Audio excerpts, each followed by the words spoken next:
Do you often say things like, I'm so sorry, this is such a dumb question, but, or maybe someone was in a hurry and ran into you and all you say is, sorry, was I in your way?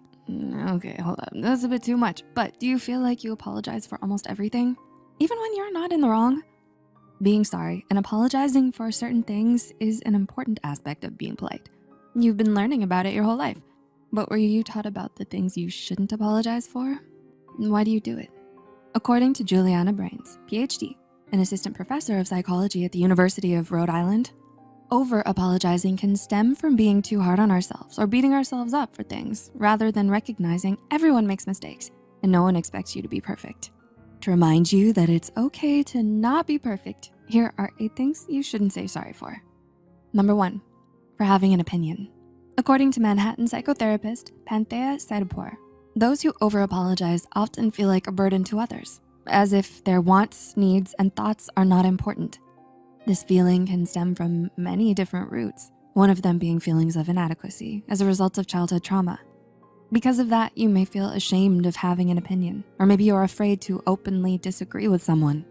But as long as you're respectful towards everyone and don't purposefully insult others, you're entitled to have an opinion. Even if somebody doesn't agree with you, you don't have to change your attitude and values just so they fit someone else's point of view. After all, having and expressing your own opinion is what shapes you as a person. Instead of saying sorry, try saying, I respect your opinion, but I disagree. Number 2, for putting your needs first. A family therapist, Kelly Hendricks, says that you might over-apologize because you wanna be seen as a good person. Maybe you were praised for putting others first and learned that it's best to sacrifice yourself for others, or to think less of yourself. Being kind is something you should definitely strive for, but neglecting yourself is not the way to do it.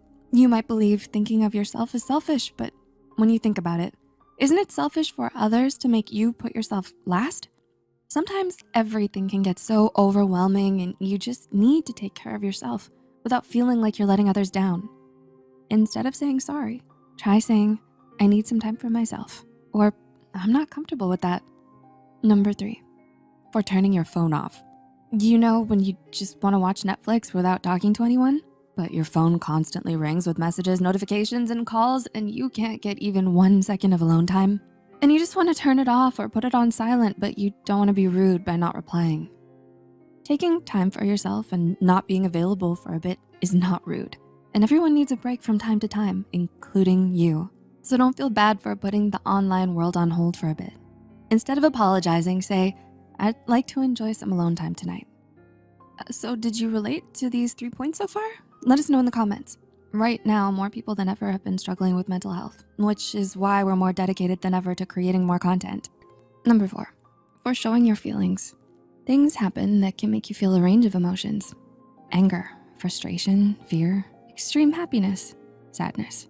Having and expressing emotions is what makes you human. But sometimes you may feel like you're being a burden if you express those emotions.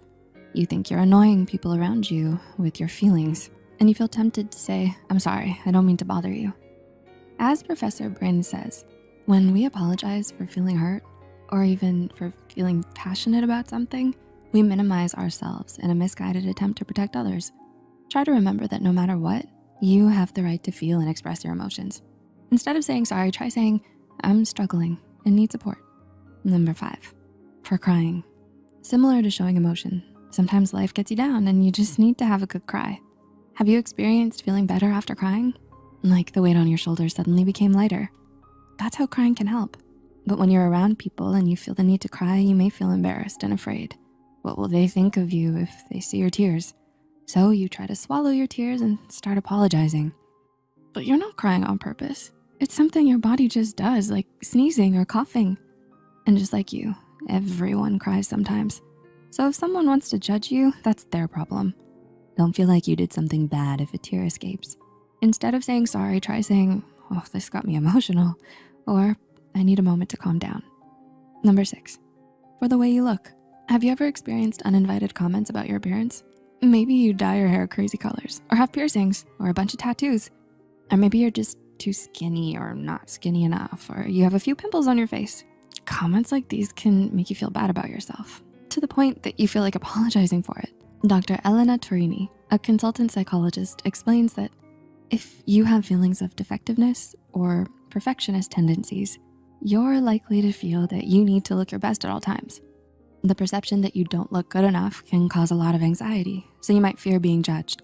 But the truth is, nobody should bring you down for the way you look.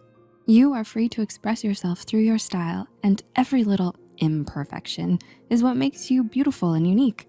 So instead of saying sorry, say nothing and own your appearance. Number 7, for not taking other people's advice. How often do the people you're close to give you advice on how to live your life? Your parents think you should find a better job, even though you love what you do. Your partner thinks your hobby is boring and suggests you do something else. Your friend thinks your hairstyle is bad, but you like the way it looks. They might get their ego hurt if you don't listen to them because they think they're right and can't comprehend why you wouldn't listen.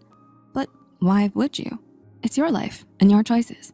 It's okay for them to offer suggestions, but it doesn't mean you have to follow them. Instead of saying sorry, say, I appreciate your opinion. I'll think about it and make my own decision. Number 8, for apologizing. Sometimes you really feel bad for things, whether you're in the wrong or not. Maybe it's because you feel guilty about something, or you have a low self-esteem. You feel the need to say sorry. And even if you apologize for the wrong things or apologize too much, that apology is still sincere and comes from the heart. There is always time to better yourself. If you really want it, one day you will gain the confidence that you need to stop apologizing for everything. Until then, remember that not even apologizing is worth an apology. How to stop over-apologizing once and for all? You may be wondering, well, what can I do to stop feeling like I need to apologize all the time? Luckily, there are some things you can do to help yourself. First, try to delve deeper. Ask yourself these questions. In the past, who's been unable or unwilling to meet my needs? Am I apologizing out of fear? What have been my experiences with conflict in the past? Would apologizing mean accepting blame that doesn't belong to me? Next, replace the self-defeating thoughts. Psychologist Mary Plouffe suggests transforming self-defeating thoughts by considering these questions. Is there anything useful that can come out of my holding on to this thought? If not, how can I transform it into something I can use to help me? Does it reflect the truth or just my worst fears about myself and the world? If you'd like to, you can share your answers in the comments. And finally, we always strongly advise seeking professional help. Therapy could help you understand yourself better and learn some helpful tools to get your confidence back. Growing as a person is not linear. And even if you find yourself failing, watch this video again as a reminder of why you started. And don't apologize for needing a reminder. Do you agree with these points? Do you think you're ready to take control of your life and your individuality and stop saying sorry for the wrong things? Let us know in the comments. If you like this video, share it with friends and family. And as always, the references and studies are listed in the description. Take care, and thanks for watching. See you next time.